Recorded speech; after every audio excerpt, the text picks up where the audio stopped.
નમસ્કાર દર્શક મિત્રો, @ગુજરાતમાં આપણું સ્વાગત છે। 20મી સપ્ટેમ્બરના રોજ અમદાવાદના ગોતા વિસ્તારમાં રાજપૂત ભવન ખાતે ક્ષત્રિય સમાજનું ભવ્ય સંમેલન યોજાયું હતું। આ સંમેલનની શરૂઆત અને અંત બંને જ વિવાદાસ્પદ રહ્યા હતા। સંમેલનના દિવસે પદ્મિનીબા વાળા આયોજકો પર વિફરી ગયા હતા, જેના કારણે ક્ષત્રિય સમાજનું મહાસંમેલન બબાલ સાથે પૂર્ણ થયું હતું અને હવે રાજકોટમાં ક્ષત્રિય સમાજને લઈને મહત્વના સમાચાર સામે આવ્યા છે।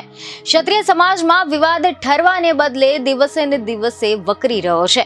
આગામી 22 ડિસેમ્બરે સમાંતર સંમેલન યોજવાની તૈયારીઓ શરૂ કરી દેવામાં આવી છે અને આ અંગેની જાહેરાત પદ્મિનીબા વાળાએ જ જાતે કરી છે। ખબર એવી મળી રહી છે કે પદ્મિનીબા વાળાના આક્ષેપો છે કે અમદાવાદના સંમેલનમાં સમાજના ઉદ્ધારની વાત ન હતી કરવામાં આવી, કોઈ વાત જ થઈ ન હતી। સંમેલનમાં કરણી સેનાને વિવિધ પાંખો, સમાજના આગેવાનો, રાજકીય આગેવાનો આવી શકે છે। મંચ અલગ અલગ બનાવવાની સમાજનું કલ્યાણ નહીં થાય।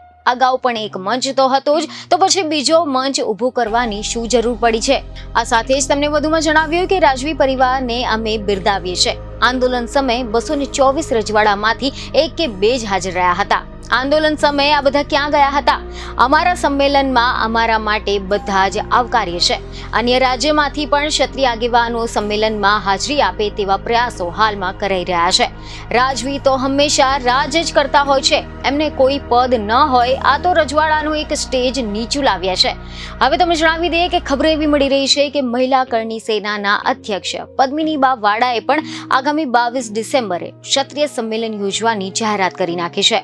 કરણી સેનાની વિવિધ પાંખો તથા ક્ષત્રિય સમાજની વિવિધ પાંખો, રાજકીય આગેવાનો સહિતના આગેવાનોને સાથે રાખીને 22મી ડિસેમ્બરના રોજ સંમેલન યોજવાની તૈયારી કરવામાં આવી રહી છે।